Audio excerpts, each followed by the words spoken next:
हम लोग का पहले काफ़ी समय ले चुके हैं, अब बहुत वक्ता हमारे बीच में है। मैं नहीं चाहता हूँ कि दोहराव हो। मैं भी एग्जाइटी में हूँ कि मुझे ऑफिस पहुँचना है, मेरे कुलीग बैठे हैं, संपादकीय लिखना होता है। अखबार जैसे भी सज्जन ने कहा था कि शो चलना चाहिए, तो मुझे तुरंत जाकर संपादकीय लिखना होगा। और एक जो सबसे महत्वपूर्ण बात है, मैं महेश गौतम जी हमारे बीच में हैं, एक अध्यापक भी हैं और अच्छे लेखक भी हैं।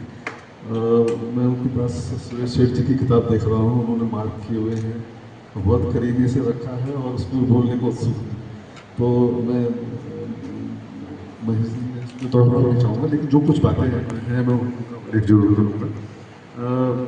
धन्यवाद सादा जी, अभी आपने जिक्र किया डॉक्टर का कि भी आप डॉक्टर जी।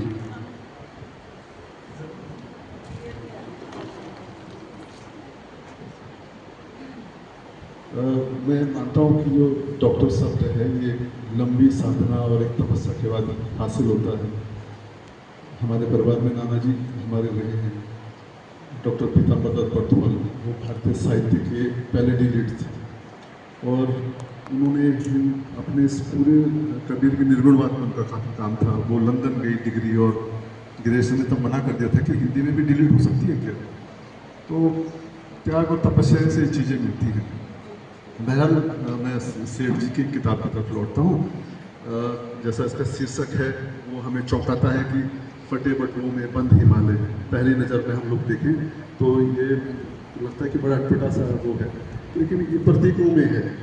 और सुरेश जी से हमारा मेरा संपर्क लेखन से पिछले कोरोना पीरियड से पहले उनका हमारे कॉलम चलता है, तो मुझे उनकी एक एक शब्दों का, उनकी भाषाओं का, शैलियों का एहसास होता है। जिस दिन भी वो नयापन आता है तब लगता है कि ये सुरेश जी ने लिखा या किसी और ने लिखा है।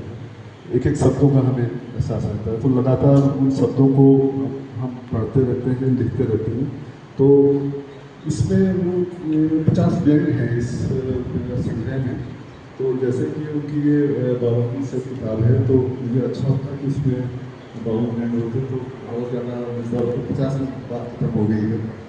और दूसरी बात ये कि मैं पूरी किताब शुरू से आगे तक देखा, इसमें फटे बटुओं में बंद हिमालय शीर्षक की रचना इस किताब में नहीं है, वो भी शामिल होती तो मुझे बहुत अच्छा लगता है। और जैसे कि उन्होंने अपने प्रस्तावना में लिखा भी है कि नस्तरनुमा व्यंग आलेखों का संग्रह है, तीखापन है उनकी भाषा में, उनकी शैली में है, जो हमारे यहाँ लिखते भी हैं, लगातार लंबे समय से लिख रहे हैं। उसमें कोई लेखक है या कोई पत्रकार है, समाज के प्रति जो उसके मन में बेचैनी होती है, उस बेचैनी को अभिव्यक्त करने के लिए उस शब्दों का सहारा लेता है। हालांकि अब समय बदला है, टेक्नोलॉजी बदली है, शब्दों का दुरुपयोग बहुत ज़्यादा हो रहा है। मैं शायद पिछले 35 सालों से 10 साल में नौजवानों में साहित्य की डिग्री लिखी, 90% किताबें ऐसी आती हैं जो कि छपने लायक नहीं है। स्वयं पैसे तय के लोग छाप रहे हैं, छाप नया साहित्यकार आकर के दोहराव करता है। और अब तो AI से इतना ज़्यादा दुरुपयोग हो रहा है, इतना ज़्यादा, क्योंकि शब्द में योग का विद्यार्थी भी उस शब्द को धर्म के रूप में मानते हैं। आज हर कोई जो है इतना दुरुपयोग शब्दों का लेखन में, उच्चारण में कर रहे हैं कि उस शब्द अपना अर्थ खो रहे हैं। और कभी कभी जब इस तरह के साहित्यिक गोष्ठी करता हूँ तो मुझे एक बात बहुत बेचैन करती है कि हमारी गोष्ठियों में बच्चे नहीं होते, नई पीढ़ी नहीं होती। लेकिन सब हम लोग कुछ सुनने वाले, कुछ अपने पुस्तक वाले, कुछ विचार वाले, यही लोग इकट्ठा होते हैं। लेकिन फिर मैं उसको एक चीज़ अच्छा मानता हूँ कि इस बहाने हम लोग अपने मनों का एक कष्टों से दूर होते हैं। जो विचार हमारे बीच में आते हैं तो सहज होते हैं, सरल होते हैं, संवाद होता है। आज इस कार्यक्रम में हम सुरेश जी के आए हैं तो इतने सारे लोग कुछ ना कुछ अपना काम छोड़ के यहाँ आए हैं, ये बहुत महत्वपूर्ण होता है। तो पूरे इस 50 व्यंगों के बीच में स्वर व्यंगों का एक ही है, जो हमारे समाज में जो विद्रूपताएँ हैं, जो विसंगतियाँ हैं, जो कुछ गलत हो रहा है, उसको प्रहार करते हैं अपने शब्दों के माध्यम से। और हमारी जो परिवारिकाएँ सत्ताधीशों द्वारा हमारे सामने प्रस्तुत की गई हैं, जो हमसे छल किया गया है, उन पर चर्चा करते हैं इन लेखों के माध्यमों से। कहीं नफरस्तान का जिक्र है, कहीं गलचकों का जिक्र है। और आगे वो लिखते भी एक बात उन्होंने दरअसल से मुझे बड़ी अटपटी सी लगी कि वो अपने प्रस्तावना में लिखते हैं कि आपको सोच की परेशानियाँ दे सकें तो लेखक अपने सृजनात्मक अभिव्यक्ति को सफल मानेगा। दरअसल कोई भी रचनाकार होता है वो समाज में दर्द महसूस करता है, चाहे वो कवि हो। कहा भी जाता है कि पहला कवि जो हुआ वो किसी दर्द से उपजा हुआ जो ज्ञान है उसको दोहरा कर रहा होगा। तो यही बात लेखक में भी होता है। सड़क में घटना घटती है, सड़क की दुर्घटना घटती है, एक आदमी बगल से गुजर जाता है, दूसरा आदमी होता है वो पीठ पर ऐसे पूछता है, तीसरा आदमी उस दर्द में शामिल होता है, चौथा आदमी जो होता है उसके बारे में जानकारी बताता है, उसके बारे में लिखता है। उस समय जैसे वो पत्रकार भी हो सकता है, वो कवि भी हो सकता है, वो लेखक भी हो सकता है।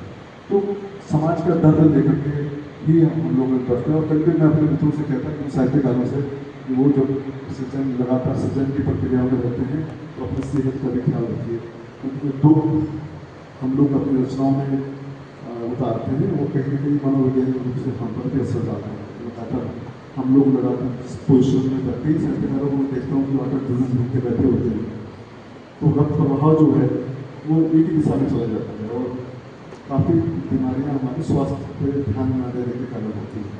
तो इसमें रचनाओं में जब हम देखें तो सुरेश जी हमारे राजनीतिक हमारे जो विशेषज्ञ हैं हमारे समाज में अभी वो बार बार उनकी रचनाओं में आते हैं। ये तथ्य तो मैंने उनके लेखों में देखा और पिछले 26 सालों में कोरोना का प्रभाव कहीं ना कहीं उभरता है रचनाओं में, वो उनकी व्यंगों में भी है। और कई कई तो उनके 50-100 लेख तो ऐसे हैं जो कि एक ही धारा में बनी है और उस संकट से उपजे हुए गाँव का जो संकट है, ग्रामीण अर्थव्यवस्था का संकट है, कोरोना के प्रभाव से लोग गाँव लौट रहे हैं और जो परिस्थितियाँ रोजगार की उपस्थित हुई हैं वो समय समय पर उभरा है और अधिकांश व्यंगों में भी है और उनके लेखों में भी है। दूसरी बात वो एक अर्थशास्त्र के प्राध्यापक रहे हैं, तो वो अर्थशास्त्र का जो मनोविज्ञान है, जो दर्शन है, वो सारी चीज़ें गेम में है। तो गेम जो है समाज को जगाने का काम करता है, हमें उद्बोधित करने का काम करता है। वो प्रयास सुरेश जी ने अपने इस संग्रह में किया है और जो 50 रचनाएँ हैं ये कहीं ना कहीं व्यवस्थाओं में जो बदलाव लाने की बात है, हमारे विचारों को जगाने की बात है और ये भी कोशिश है कि हम लोग उस आवाज़ में शामिल हों जो आवाज़ सुरेश जी उठा रहे हैं।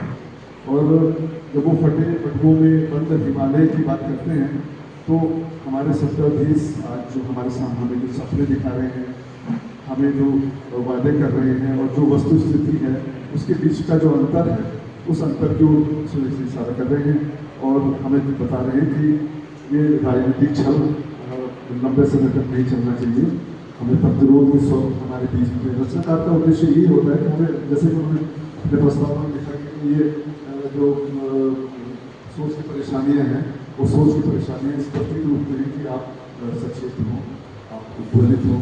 तो ये सारी बातें हैं और मैं बातों में ज़्यादा दोहराव नहीं लाना चाहता। कई वक्ता हमारे बीच में हैं, अभी बीज जी ने भी इसका जिक्र किया कि विषय वस्तु का मेरे समय पर ज़्यादा से आए हैं तो वो भी इसमें बात करेंगे। तो मैं ज़्यादा समय आपका नहीं लूँगा क्योंकि आप सभी लोग प्रबुद्ध लोग हैं, प्रतीकों को प्रतिमानों को जो उसका शीर्षक है वो खुद बताता है और आप लोग सब सृजन से जुड़े हुए लोग हैं तो मुझे ज़्यादा दोहराव करना चाहिए। तो मैं सुरेश जी को शुभकामनाएं दूंगा। जो उनकी अगली पुस्तक है वो तो काफ़ी चौंकाने वाली है, इसका शीर्षक है रचनाओं का बहुत अच्छे लगातार उन्होंने लिखा है, जैसे क्रिकेटों के रंग बदलने का एक महोत्सव एक रचना होता है, हमारी राजनीति भी यही है, हमारे समाज में भी यही है, जगह जगह छल है, चाहे वो किसी रिटायर्ड कर्मचारी का सारा कैश लूट लेना हो या उसकी अवार्ड लूट लेना हो, तो क्रिकेट ही है जो हमसे छल करती है। पैदल लगा भाग्य उन विडम्बनाओं को इशारा करता है कि जो व्यवस्था ने हमें दी थी, लेकिन जिन्होंने जिस आंदोलन को चलाया था भूमिहीनों के लिए वो आज कहीं उसको सरोवर के लिए कहीं हादसे में चले गए। इसी तरह मुखटों ब्रेक अच्छा है उसको बदल दीजिए, नई सदी है ये, समय के हिसाब से बदलने का उसका आग्रह करते हैं। बड़े जुटों के लिए पॉलिस का इंतजार, इसी तरह से ऊंची इमारतों के छत पर लगे हुए सपने और अंधेरे का उत्सव, इस शीर्षक ही अपने आप में बहुत कुछ कह देते हैं। तो कैसे करें अच्छी चीज़ों का समझ के साथ जो 50वां है वो ये है कि कैसे करें इन अच्छे शब्द का स्वागत। यहाँ पे आके बात खत्म होती है और बताती है कि जो हकीकत है अच्छे जनों की वो क्या है। तो मैं सुरेश जी को बधाई दूंगा और उनसे भी आग्रह करूँगा कि अपने स्वास्थ्य का ख्याल रखें ताकि खिलाड़ियों में सबको 101 तक पहुँचे। तो आप इस तरह यहाँ पे उपस्थित रहे और स्वास्थ्य की बहुत महत्वपूर्ण से धन्यवाद। बहुत बहुत धन्यवाद। हमारे बीच सीनियर एडवोकेट प्रेम महेंद्र की परिवार है, हम उनका बहुत बहुत स्वागत करते हैं।